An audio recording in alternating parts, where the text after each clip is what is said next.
جميعا، ہم نے کہہ دیا اتر جاؤ اس سے تم سب کے سب.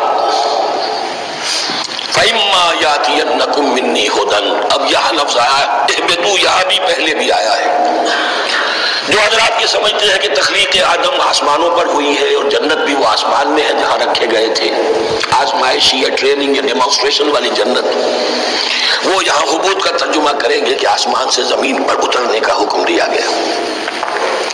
جو لوگ سمجھتے ہیں یہی کسی بلند مقام پر تھے، وہ کہتے ہیں کہ نیچے اترو، کسی بڑی اونچی سطح پر ارتفاع پر اگر کوئی جگہ تھی تو اب نیچے اترو اور جاؤ، اب تمہیں زمین میں ہل چلانا پڑے گا اب روٹی حاصل کرنے کے لیے. یہ جو نعمتوں کے دسترخوان یہاں بچھے ہوئے تھے یہ اب تمہارے لیے نہیں ہے. اس کے لیے اس معنی میں لفظ کا استعمال جو ہے وہ آ جائے گا آگے چل کر اسی سورہ بقرہ کے اندر، کہ اس معنی میں بھی سورہ بقرہ کے 7ویں رکوع میں یہ لفظ استعمال ہوا ہے. تو امکان اس کا بھی ہے، بس اس سے آگے ادھر یا ادھر کی زیادہ بحث کرنے کا یہ موقع دورہ ترجمہ قرآن میں نہیں ہے. قُلْ اهْبِطُوا مِنْهَا جَمِيعًا فَإِمَّا يَأْتِيَنَّكُم مِّنِّي هُدًى فَمَن تَبِعَ هُدَايَ فَلَا خَوْفٌ عَلَيْهِمْ وَلَا هُمْ يَحْزَنُونَ. تو جب بھی آئے گی تمہارے پاس میری جانب سے کوئی ہدایت، تو جو کوئی میری ہدایت کی پیروی کرے گا اس کے لیے نہ خوف ہوگا اور نہ وہ حزن سے دوچار ہوگے. یہ ہے علم انسانی کا دوسرا گوشہ، ریویلڈ نالج. اس چوتھے رکوع کی جو حسن ہے اسے دیکھیے. شروع میں ایکوائرڈ نالج کا ذکر ہے جو پوٹینشلی حضرت آدم کی ذات میں رکھ دیا گیا اور جو انسان نے پھر اپنی محنت سے ان السمع والبصر والفؤاد اس کے ذریعے سے آگے بڑھایا. یہ علم ہے چل رہا ہے. آج مغربی اقوام ہم سے بہت آگے ہیں.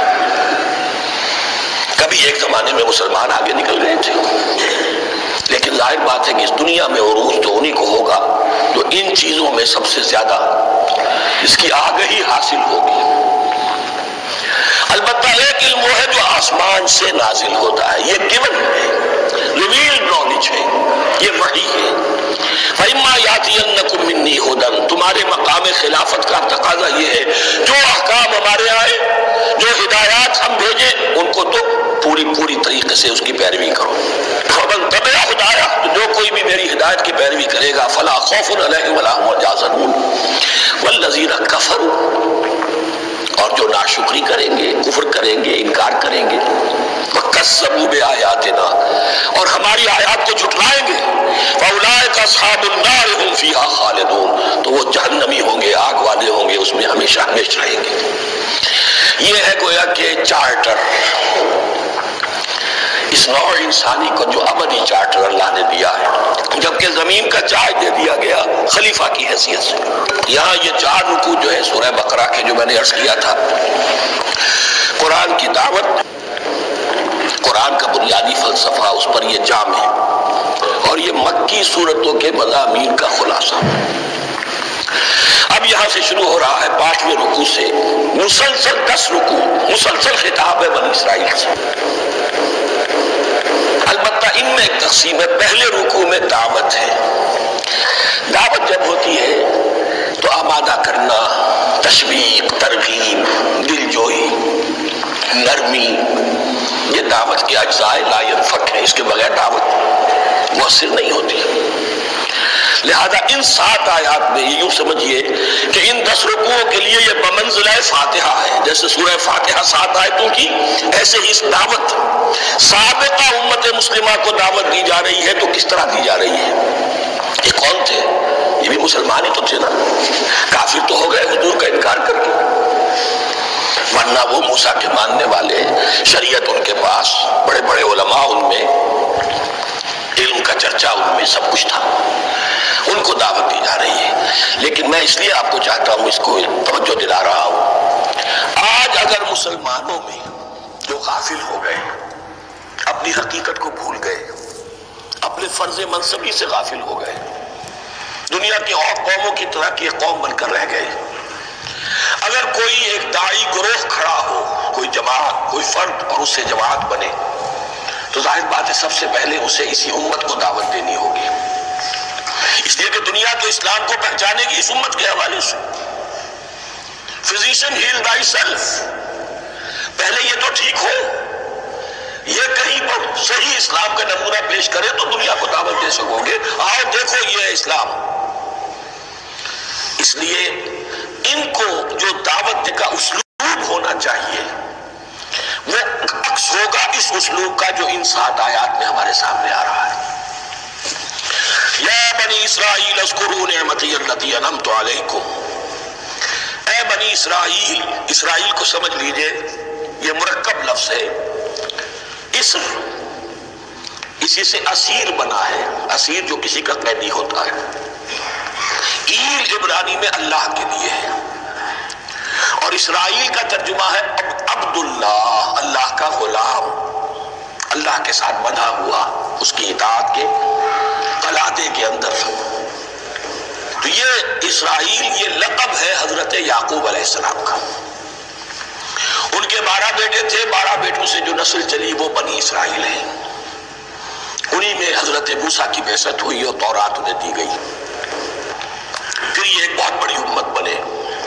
ان پر 4 ادوار آ چکے تھے قرآن مجید کے نزول کے وقت، 2 مرتبہ اللہ کی رحمت کی بارشیں ہوئیں، انہیں عروج نصیب ہوا، 2 مرتبہ ان کو دنیا پرستی، شہوت پرستی، اللہ کے احکام کو پس و پیش ڈال دینے کی سزا میں عذاب کے کوڑے ان پر برسے۔ اس کا ذکر آئے گا سورہ بنی اسرائیل کے پہلے رکوع میں۔ اس وقت جب کہ قرآن نازل ہو رہا ہے، اس وقت وہ اپنے اس زوال کے دور میں تھے۔ حال یہ تھا کہ حضور صلی اللہ علیہ وسلم کی بعثت سے پہلے ہی 2nd ٹیمپل بھی شہید کیا جا چکا تھا، گرایا جا چکا تھا۔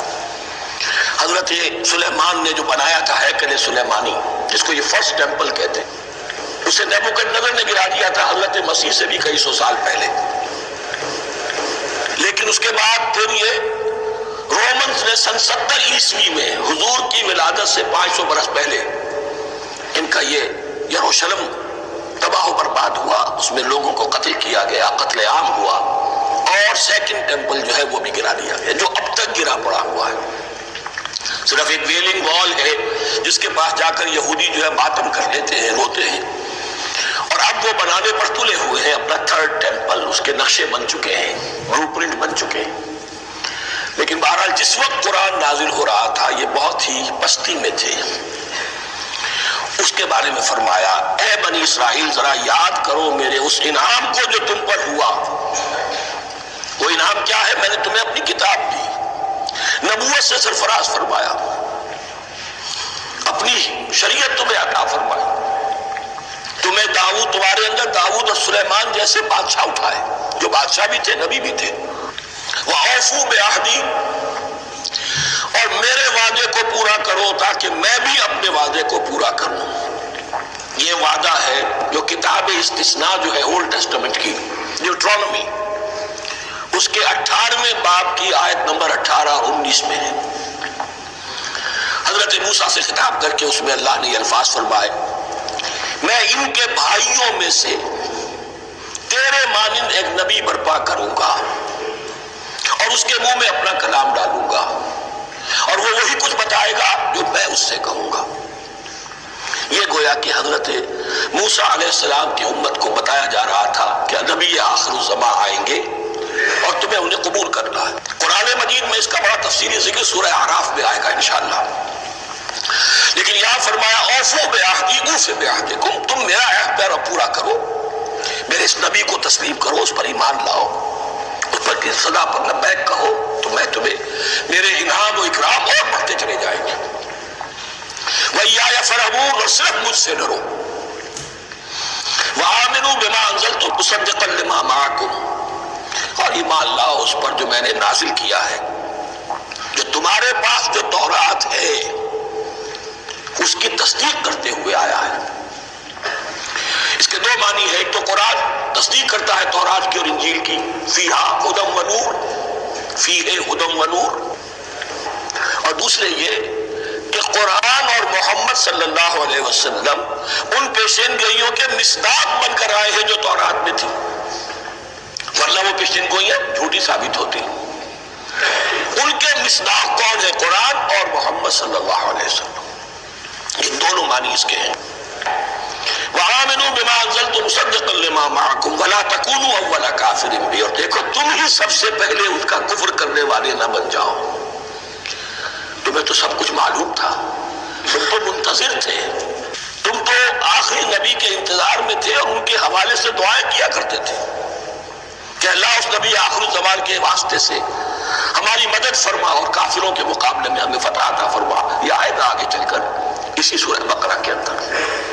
لیکن اب تم ہی سب سے بڑھ کر کافر ہو گئے، تم ہی سب سے بڑھ کر دشمن ہو گئے۔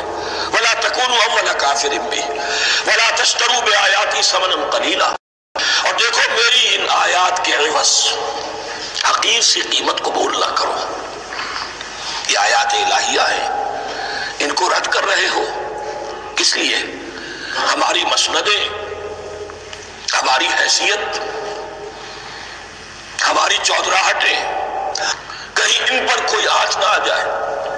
حقیر سی چیزیں ہیں، یہ صرف اس دنیا کا سامان، اس کے سوا کچھ نہیں۔ وَلَا تَشْتَرُوا بِآيَاتِي ثَمَنًا قَلِيلًا وَإِيَّايَ فَاتَّقُونِ، اور صرف مجھ میں سے تقوی اختیار کرو، میرا تقوی اختیار کرو۔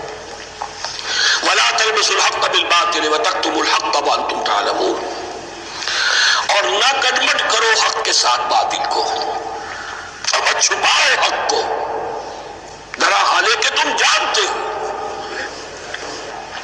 یہ بات اچھی طرح نوٹ کرنی ہے، جانتے بوجھتے کرنا، ایک ہے مغالطے میں کرنا، وہ ضلالت ہے، گمراہی ہے۔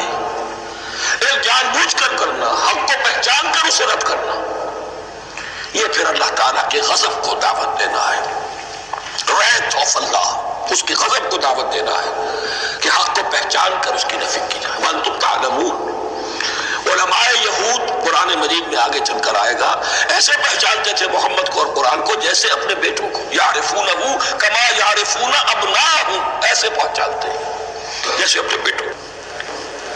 وَأَقِیمُوا الصَّلَاةَ وَآتُوا الزَّکَاةَ، دیکھو نماز قائم کرو، زکوٰۃ ادا کرو۔